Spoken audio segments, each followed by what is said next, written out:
बच्चों good morning. इसके पहले की क्लास में अपन ने मृदा अपरदन के बारे में पढ़ा था कि मृदा अपरदन क्या है, उर्वरक पढ़ा था, उर्वरता उत्पादकता पढ़ा था। मृदा अपरदन इसकी जस्ट पहले की क्लास में अपन ने देखा था मृदा अपरदन क्या था, उसके बारे में थोड़ा सा रिवीजन करते हैं। उसके बाद में फिर अपन आज का जो टॉपिक है वो मृदा संरक्षण रखेंगे। अपरदन क्या था इसके बारे में थोड़ा सा बताता हूं मैं आपको, ताकि आप पहले की क्लास से जुड़ सके। मृदा अपरदन अपन ने दो भागों में डिवाइड किया था, प्राकृतिक और त्वरित। प्राकृतिक में अपना कोई रोल नहीं होता है, बहुत सने सने होता है जिसके पता भी नहीं चलता है। त्वरित जो मृदा अपरदन था वो दो प्रकार में अपन ने कर रखा था। त्वरित में आपका था बौछार था, रील था, अवनालिका था, परत था। ये कुछ अपरदन अपन ने देखे थे प्रकार। किस प्रकार से अपरदन के कारण प्रतिवर्ष हजारों टन मृदा मिट्टी एक स्थान से बह करके दूसरे स्थान पर पहुंच जाती है, जिससे हमारी फर्टिलिटी यानी मृदा की उत्पादकता में बहुत अधिक हानि होती है और जो मृदा होती है उसकी भौतिक संरचनाओं में परिवर्तन हो जाता है, वो अनुपयोगी हो जाती है, अनुत्पादक हो जाती है। तो हमारा जो उद्देश्य है आज का और मृदा का संरक्षण करना, कि मृदा का संरक्षण कैसे किया जाए। सबसे पहले अपन मृदा संरक्षण की डेफिनेशन करें कि मृदा संरक्षण किसे कहें। देखो, मृदा को विभिन्न शरण शक्तियों द्वारा, जो अलग अलग शरण शक्तियां जैसे जल है, वायु है, इनके भौतिक कारक हैं, मानवीय कारक हैं, अतिचारण है, कुछ भी हो, तो मृदा को विभिन्न शरण शक्तियों द्वारा बहने एवं कटने से बचाने की जो क्रिया होती है उसको अपन मृदा संरक्षण कहेंगे। तो सबसे पहले अपन इसकी डेफिनेशन करते हैं कि मृदा संरक्षण क्या होता है। सबसे पहले परिभाषा, फिर मृदा संरक्षण के प्रकार पढ़ेंगे। तो देखो, मृदा संरक्षण किसे कहेंगे, यहां से स्टार्ट करते हैं। मृदा को विभिन्न का मतलब बहुत सारी कई प्रकार की, जल हो सकता है, वायु हो सकता है, कुछ हो सकता है, विभिन्न शरण शक्तियों, ठीक है, विभिन्न शरण शक्तियों, मृदा को विभिन्न शरण शक्तियों द्वारा बहने व कटने से बचाने की क्रिया को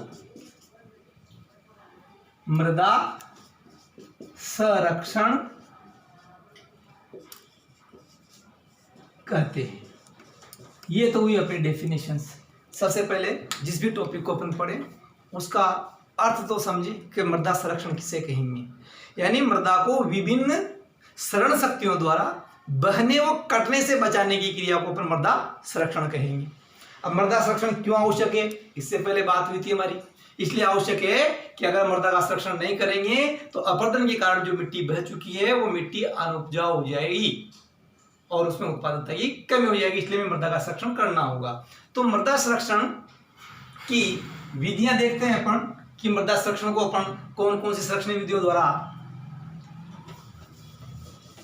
सुरक्षित कर सकते हैं। तो मृदा संरक्षण की विधियां दिखाता हूं मैं आपको।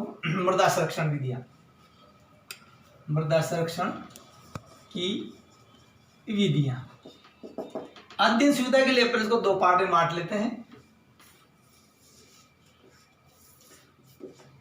दो विधियां जो हो जाएगी अपनी, एक तो जैविक विधियां हैं और एक यांत्रिक विधियां हैं।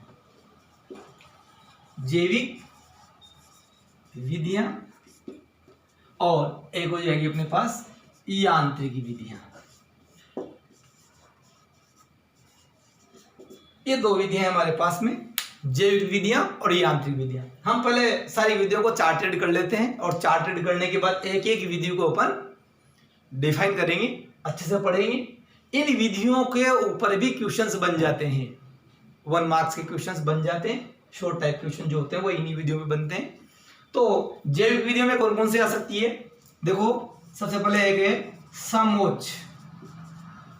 समोच्च का मतलब होता है ऊंचाई, समोच्च खेती या कृषि, समोच्च खेती विधि। दूसरी हो जाएगी आपकी इसी के अंतर्गत भू परिष्करण।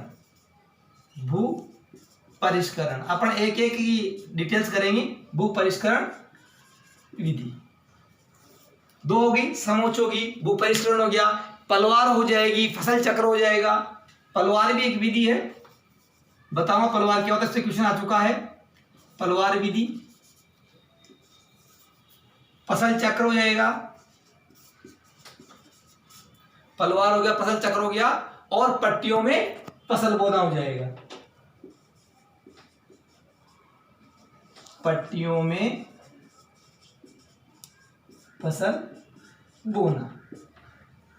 इन 5 विधियों के अंतर्गत अपन जैविक विधियों को सोल्व करेंगे। समोच्च खेती विधि, भू परिष्करण विधि, पलवार विधि, फसल चक्र और पट्टियों में फसल को बोना। अब यांत्रिक विधि की बात करूं मैं, तो यांत्रिक विधि में आती है पहले क्यारी या थाला विधि।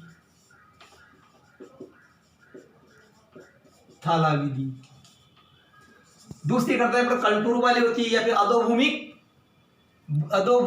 की जुताई। अधोभूमि की गहरी जुताई, ये दूसरी हो जाएगी।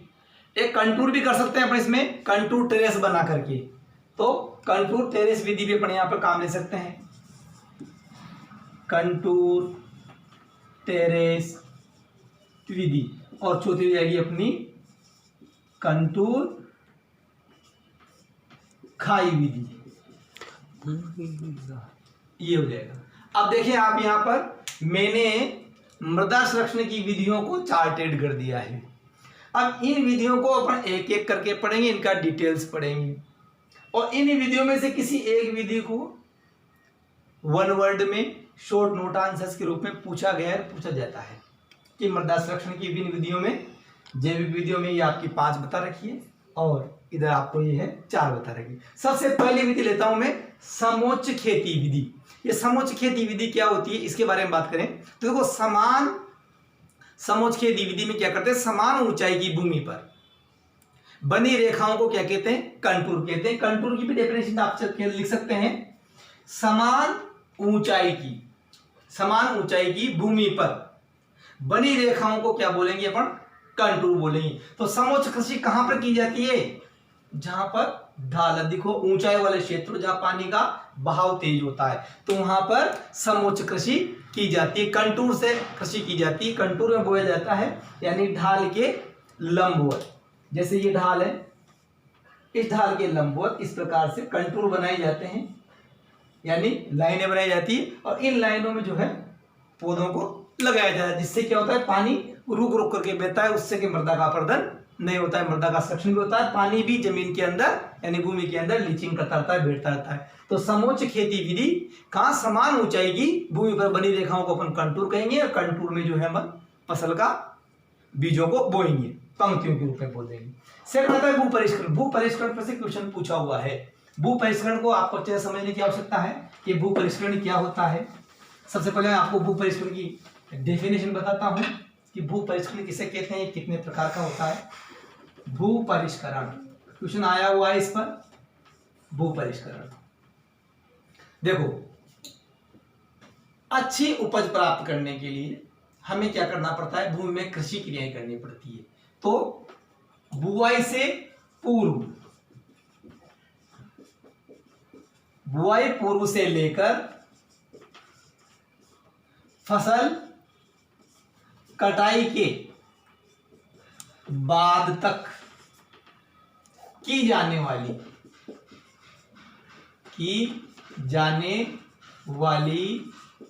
कृषि क्रियाएं क्या कहलाती है, भू परिष्करण कहलाती है। भू परिष्करण कहलाती है। तो सीधी सी बात, बुआई से पूर्व यानी अच्छी फसल का उत्पादन करने के लिए हमें मिट्टी की, भूमि की तैयारी करनी होती है। तो बुआई से पूर्व से लेकर फसल की कटाई के बाद तक की जाने वाली कृषि क्रियाओं को अपन भू परिष्करण कहते हैं। हकाई जुताई जो भी आप करते हो, कटाई मंडाई, वो सारा चीज इसी के अंतर्गत है। तो भू परिष्करण 2 प्रकार का हो सकता है। कौन कौन से 2 प्रकार का हो सकता है, नंबर 1 हो सकता है प्राथमिक भू परिष्करण। पहला क्या होगा, प्राथमिक भू परिष्करण। प्राथमिक भू परिष्करण क्या होता है, बुआई से पूर्व खेत की तैयारी करना, जिसमें अपन जुताई करते हैं, हेरो वगैरह से करते हैं, डिस्प्लो से करते हैं, जिससे खेत को अपन क्या करते हैं, भूरा बनाते हैं, उसके जो खरपतवार होते हैं उनको हटाते हैं। यानी बुआई के पहले की जाने वाली जितनी भी कृषि क्रियाएं हैं, जो यंत्रों से की जाती है, कृषि यंत्रों से, वो किस में आएगी? प्राथमिक भू परिष्करण में। इसके बाद आता है दूसरा वाला, वो होता है द्वितीयक भू परिष्करण। प्राथमिक के बाद क्या आ जाएगा? द्वितीयक भू परिष्करण। द्वितीयक भू परिष्करण। प्राथमिक में बोने से पहले खेत की तैयारी, हकाई जुताई वगैरह, और द्वितीयक जो भू परिष्करण होता है ये बुआई के बाद की स्थितियां हैं। अब बुआई के बाद की स्थितियां क्या है? जैसे कि निराई गुड़ाई करते हैं, खेत का समतलीकरण करते हैं, है ना, इस प्रकार की क्रियाएं, कटाई उटाई जो करते हैं फसल की, वो सब किसमें आती है? द्वितीय भू परिष्करण में आती है। बुआई के बाद में जो कृषि क्रियाएं की जाती है खेत में, वो किसमें आएगी? द्वितीय भू परिष्करण में। एक बार एक क्वेश्चन आया था कि जीरो भू परिष्करण किसे कहते हैं, तो मैं तीसरा और जोड़ देता हूं इसमें, शून्य या जीरो भू परिष्करण।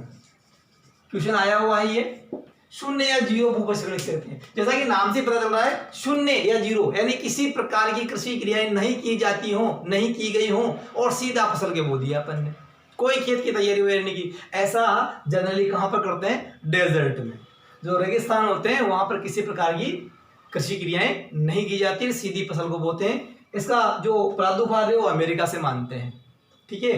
पहले भारत में भी शून्य या जीरो भू परिष्करण किया जाता था, कोई इकाई जुताई नहीं करते थे, सीधा बीज बोते थे। लेकिन जैसे जैसे डेवलपमेंट हुआ, विकास हुआ, उत्पादन बढ़ाने की कोशिश की, तो हम कृषि क्रियाएं करने लगे। तो यहाँ पर मैंने बताया आपको भू परिष्करण, भू परिष्करण द्वारा भी आप जो है क्या मृदा का संरक्षण कर सकते हैं, कि किस प्रकार से आपको ऐसी कृषि क्रियाएं अपनाते हैं जिससे कम से कम मृदा का अपरदन हो और भू का संरक्षण हो। आता है थर्ड वाला, पलवार। देखो बच्चों, पलवार क्या है? पलवार को बोलते हैं मल्चिंग। पलवार को क्या कहेंगे? मल्चिंग। भू परिष्करण आपको समझ में आ गया होगा। अब मैं बात करता हूं पलवार की, समोच्च खत्म, भू परिष्करण खत्म। अब बात करें अपन पलवार की। ये पलवार क्या होता है? देखो, पलवार का मतलब होता है मल्चिंग। ये हमारा खेत है, ये हमारा खेत है। अब इस खेत की जो मिट्टी है वो अपरदन के कारण बह के जा रही है। हमें इस मिट्टी को रोकना है, तो हम क्या कर देंगे? इस मिट्टी के ऊपर कृषि अवशेष, जैसे कि खेत के जो बचा भूसा है, डंठल है, पत्तियां हैं, इन सबको इसके ऊपर क्या कर देंगे? आच्छादित कर देंगे, खेत के ऊपर बिछा देंगे। ऐसा करने से क्या होगा कि जब बारिश का पानी या बूंदी आएगी, तो ये पलवार, ये मल्चिंग जो हमने किया है, जो चारा भूसा वगैरह, डंठल वगैरह, पत्तियां वगैरह, कृषि अपशिष्ट हमने डाल दिए हैं खेत के ऊपर, मिट्टी के ऊपर, ये जल की बूंदों को रोकते हैं।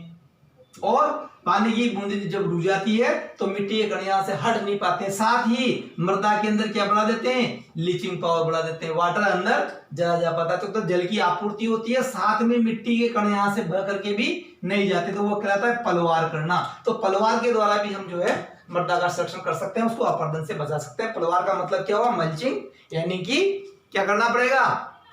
मल्चिंग में क्या करना पड़ेगा? हमारी मिट्टी के ऊपर हमें कृषि के अवशेष, डंठल, भूसा वगैरह बिछा देंगे, जिससे कि मृदा का अपरदन कम होगा, ठीक है। नेक्स्ट बात आती है हमारी फसल चक्र अपना करके। देखो, उचित फसल चक्र अपना करके भी हम जो है मृदा का संरक्षण कर सकते हैं। हमें 2 वर्षीय, 3 वर्षीय, 4 वर्षीय, 5 वर्षीय फसल चक्र अपनाने होते हैं। फसल चक्र अपनाने से पहले फसल चक्र सिद्धांत को ध्यान में रखा जाता है कि किस प्रकार की फसलें बोए। जैसे दलहनी फसल को अपन को उसको बीच में लेना पड़ेगा फसल चक्र में। अच्छा, उसमें बहुत सारे बेसिक बातें होती है। एक फसल लंबी अवधि की, तो एक शॉर्ट अवधि की, एक गहरी जड़ वाली, एक कमूसली जड़ वाली, इस प्रकार से अलग अलग समायोजन करके जब हम फसल चक्र को अपनाते हैं तो बेसिकली मृदा का क्षरण यानी मृदा का अपरदन कम होता है। और जब मृदा का अपरदन कम होगा तो निश्चित रूप से मृदा का क्या कर रहे हैं? अपन संरक्षण कर रहे हैं। तो फसल चक्र भी मृदा संरक्षण की एक युक्ति है, एक विधि है। और देन इसकी लास्ट है पट्टियों में फसल बोना। देखिए, जब ढलान ज्यादा होता है इस प्रकार से, तो फसल को ढलान के लंबवत पट्टियों में यानी कतारों में बोया जाता है इस प्रकार से, जिससे क्या होगा कि जो जल बह करके आएगा वो रुक रुक करके इस फसल उसमें अवरोध का काम करेगी। रुक रुक कर बहेगा तो निश्चित रूप से यहाँ पर मिट्टी का कटाव कम होगा। तो इस प्रकार से हमने जो है मृदा संरक्षण की कौन सी विधियां पढ़ी? जैविक विधियां पूरी की। जैविक विधियों के 5 टॉपिक पूरे किए। अब हम बात करते हैं मृदा संरक्षण की यांत्रिक विधियों की। क्यारी या थाला बनाना। क्यारी या थाला जो बनाते हैं, तो क्यारी या थाला बनाने के लिए आपको बेसिन लिस्टर एक कृषि यंत्र है, बेसिन लिस्टर से हम क्यारी या थाला बनाते हैं। क्या होता है कि अगर हम ऐसे खेत में ढाल है, ये ढाल है, और इसके अपन ने लंबवत क्या बो दिए, फसलें बो दिए, ढाल के लंबवत कतारों में बो दिए। अब हम क्या करेंगे, इनके पास ही जो कंटूर है इनके पास ही क्या बनाएंगे, ऐसे थाले बनाएंगे ऐसे। इससे क्या होगा, पहले पानी इनमें आएगा, पानी रुकेगा और पानी रुक करके उसका वेग कम कर देगा, जिससे कि कटाव मिट्टी का नहीं होगा। किससे बनाएंगे, बेसिन लिस्टर उपकरण से हम जो है कतारों में यानी क्यारियों के साथ साथ क्या बनाएंगे, थाले बना देंगे। तो वो हो जाएगा आपका क्यारिया थाला विधि, यांत्रिक विधि में अंदर। दूसरा हो जाएगा इसी का अधोभूमि को गहरी जुताई। जो अधोभूमि है हमारी यानी कि ऊपरी परत को छोड़ करके नीचे की परत तक गहरी जुताई करें। अब गहरी जुताई के लिए क्या लाना पड़ेगा आपको, सब सोइलर। क्या उपकरण रहेगा हमारे पास उसका, सब सोइलर। सब सोइलर से हम क्या करेंगे, अधोभूमिक भूमि की गहरी जुताई करेंगे। और क्यारी किससे, क्यारी में थाला किससे बनाएंगे, बेसिन लिस्टर से। क्यारी या थाला विधि यानी क्यारिया बनाएंगे, थाला बनाएंगे, वो किससे बनाएंगे, बेसिन लिस्टर से। और सब सोइलर से क्या करेंगे, अधोभूमि की गहरी जुताई करेंगे। जब हम भूमि की गहरी जुताई कर देंगे तो भूमि में वाटर अधिक बैठेगा, लीचिंग अच्छा होगा। इसके साथ ही बहाव जल का कम हो जाएगा, क्योंकि पानी जब जमीन के अंदर बैठने लगेगा तो बहाव उसका कम हो जाएगा। बहाव जब कम होगा तो निश्चित रूप से मृदा का अपरदन नहीं होगा, मृदा का वहां पर संरक्षण होगा। नेक्स्ट इसमें कंटूर टेरेस विधि। देखिएगा अधिक ढलान जो क्षेत्र होते हैं, टेरेस का मतलब होगा चबूतरे टाइप बना। हिमाचल वगैरह में बहुत ज्यादा ढलान होते हैं जमीन में, पानी फास्टली बह के जाता है, तो यहाँ तक कि फसल तक उखड़ के बाहर निकल सकती है खेत से, ऐसी स्थिति होती है। तो वहां पर क्या करते हैं, चौकोर टाइप संरचना, चबूतरे जैसी संरचना बना लेते हैं, उनको बोलते हैं अपन टेरेस, है ना। और इनके साइड से पानी की निकासी की व्यवस्था रखते हैं। एक नाली यहाँ दे देंगे, पानी आ रहा है, ये नाली दी, पानी इधर निकल गया, यहाँ से नाली पानी इधर निकल गया, पानी आगे बढ़ गया। इस प्रकार से अलग अलग ढलान पर क्या बना देते हैं, टेरेस बना देते हैं। तो वो कैसी विधि रहेगी, कंटूर टेरेस विधि। कंटूर टेरेस विधि कहाँ काम लेंगे, जहां पर ढलान ज्यादा होता है, पानी तीव्र गति से बहता हुआ निकलता है, ऐसी स्थिति को हम टेरेस बनाते हैं, यानी कि चबूतरे जैसी संरचनाएं बना देते हैं खेत में जगह जगह पर, और फिर उसमें हम कृषि करते हैं। एक होती है कंटूर खाई। देखिए जब ढलान ज्यादा है तो कंटूर खाई, ढलान के 90 डिग्री पर, ढलान यूं है इसके 90 डिग्री पे यानी यूं, इस स्थिति में क्या बनाते हैं, खाइयां खोदते हैं। खाइयों की एक साइज रखते हैं 60 सेंटीमीटर तो चौड़ी रखेंगे और 30 सेंटीमीटर उसको क्या रखेंगे, गहरी रखेंगे। 60 सेंटीमीटर तो क्या रहेगी वो चौड़ी और 30 सेंटीमीटर डेप्थ में। ऐसे खाइयां खोद देंगे खेत में, ऐसे आड़ी आड़ी, पानी ऊपर से आ रहा है, हमने ऐसे खाइयां खोद दी उसके अंदर, 60 सेमी चौड़ी और 30 सेमी गहरी। पानी यूं आया, इस खाई में कूदा, पानी का स्लो रुका, थोड़ा डाउन हुआ, फिर यहाँ डाउन हुआ, फिर यहाँ डाउन हुआ, फिर यहाँ डाउन हुआ, ऐसे करते करते जो है पानी का भाव कम हो जाएगा और मृदा का अपरदन कम होता चल जाएगा। यहाँ ध्यान रखने बात यह है कि यदि ढलान ज्यादा है तो खाइयां पास पास में खोद देंगे, और ढलान थोड़ा कम है तो थोड़ा दूर दूर रखेंगे। इस प्रकार से हम देखते हैं कि मृदा संरक्षण की अपन ने चारों विधियां यहाँ पर कंप्लीट कर ली है। इसके बाद जो है हम नेक्स्ट टॉपिक, इसी का आगे का जो है, हमने खेत को तैयार कर लिया है। अब खेत में तैयार करने के बाद क्या करना होगा, हमारा खेत कंप्लीट है, भू परिष्करण कर चुके हैं, ठीक है, मृदा का संरक्षण हम कर चुके हैं, अपरदन हमने पहले पढ़ लिया है। अब हमें क्या करना पड़ेगा, बीज को बोना होगा। अब बीज बोने के लिए हम एक अच्छे बीज की बात करेंगे। बीज 4 प्रकार के होते हैं, वो भी बात करेंगे। कौन से मूल केंद्रक बीज होता है, प्रजनन बीज होता है, आधारी बीज होता है, प्रमाणित बीज होता है। और बीज क्या है, बीज की डेफिनेशंस करेंगे, वो अपन नेक्स्ट क्लास में करेंगे। Okay, thank you.